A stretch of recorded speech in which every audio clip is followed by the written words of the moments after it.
जय गंगा मैया। यहाँ देख रहे हैं आप कल कल बहती हुई गंगा मैया। ये जो कल कल निनाद है, ऐसा लगता है मानो दिल की धड़कनों की आवाज़ हो। जिस तरह से दिल धड़कता है और सांसें चलती हैं, उसी तरह से ये माँ गंगा का कल कल निनाद हमें एहसास कराता है निरंतर चलते रहना ही जीवन है। इन लहरों को ये लगातार चल रही है, लगातार बह रही है, बिना रुके बिना थके। किस तरह से गौमुख से निकलकर ये गंगा मैया पूरे देश में भ्रमण कर रही है और संदेश क्या दे रही है। इस संदेश को जिसने समझ लिया, मुझे लगता है कि उसने जीवन का मर्म समझ लिया। आज इतना तनाव, अवसाद, समस्याएं, नफरत, दुश्मनी इसमें घिरे बैठे हैं, असफलता का डर, इसमें हम सब त्रस्त हैं। हम जीवन का आनंद लेना भूल गए हैं।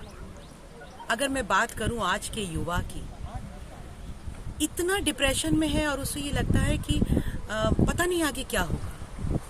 सदैव भविष्य की चिंता में लगा हुआ युवा अपने वर्तमान को किस तरह से बिगाड़ रहा है, ये अगर हमें देखना है तो मेट्रो सिटीज में जाकर देखिए, वहाँ के पब्स में और क्लब्स में जाकर देखिए।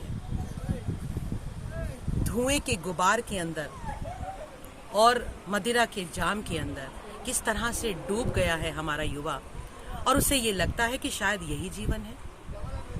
लेकिन असली जीवन क्या है वो समझना हो तो शायद प्रकृति से जुड़ना ही, और ये खूबसूरत प्रकृति आपको एहसास दिलाती है कि जिस आनंद को ढूंढने के लिए आप अलग अलग तरह के नशे की गर्त में डूबते चले जा रहे हैं, वो नशा तो अस्थायी है। उस नशे से आप अपना शरीर भी खराब करते हैं, उससे आप अपने विचारों को भी दूषित करते हैं, उससे आप अपने आसपास के समाज को भी विकृत कर देते हैं। लेकिन असली नशा जो होता है वो आनंद का नशा होता है। कहते हैं कि जो परमात्मा है वो रस है, रसो वही सह, वो रस है, वो आनंद है, और उस आनंद को ढूंढना है तो प्रकृति के साथ जुड़ना बहुत जरूरी है। और ये अपना अनुभव बताती हूँ मैं कि अगर आप प्रकृति के साथ जुड़ते हैं तो इसका जो नशा है ये जीवन भर उतरता नहीं है। इसका जो नशा है आपको वो आनंद देता है जिसकी तलाश में आप बाहर भटक रहे हैं। बाहर मत भटकिए। जितना हम बाहर भटकते हैं उतना हम बिखर जाते हैं। लेकिन अगर जीवन में एक ठहराव, एक आनंद चाहिए तो हमें अपने अंदर की तरफ मुड़ना होगा, और अंदर की यात्रा सदा प्रकृति के पास होती है। यहाँ पहाड़ों के बीच में गंगा नदी के तट पर बैठकर आप जिस आध्यात्म के पवित्र वाइब्रेशंस को महसूस कर सकते हैं, जिस खामोशी के निनाद को आप अपने अंतर मन में सुन सकते हैं, वो कहीं नहीं मिलेगा। खामोशी कितनी खूबसूरत हो सकती है, वो आपको यहाँ बैठकर सुनाई देगा। यहाँ पर ओशो गंगा धाम में गंगा जी के पास राफ्टर्स का ये शोर आपको लग रहा होगा, लेकिन ये शोर नहीं है, ये जीवन की चहचहाट है, ये निनाद है।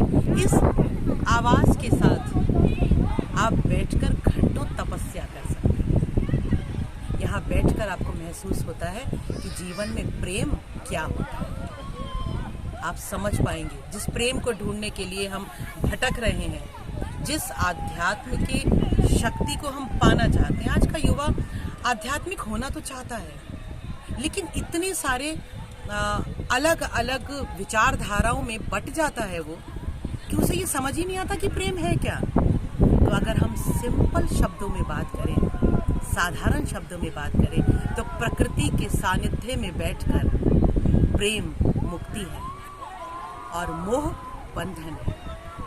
तो जहाँ पर भी मोह है, और सभी का मोह कहीं ना कहीं बंधा होता है, शायद हमारे परिवार के 8-10 लोगों के साथ, वो बंधन है, वो प्रेम नहीं है, और हम उसे प्रेम समझने की भूल कर बैठते हैं और ताउम्र हम उस बंधन में बंधे हुए छटपटाते रहते हैं।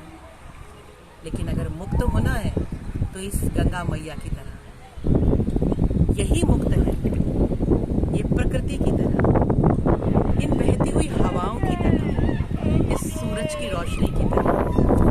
यही है मुक्ति का आनंद और यही है वास्तविक प्रेम, जिसकी खोज आप और हम सब कर रहे हैं।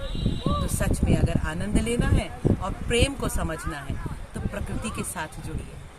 कहीं भी जा सकते हैं, गंगा मैया के पास तो मैं आई हूँ, लेकिन प्रकृति के साथ जुड़िए, क्योंकि हमेशा प्रकृति के सानिध्य में ही सुख मिलता है और हम उस सुख की तलाश में इधर उधर भटक रहे हैं। तो भटकना बंद करें, प्रेम की तलाश करें जो आपके अंदर है, जो प्रकृति के सानिध्य में है। तो आइए गंगा मैया की गोद में आध्यात्म का आनंद लें। जय गंगा।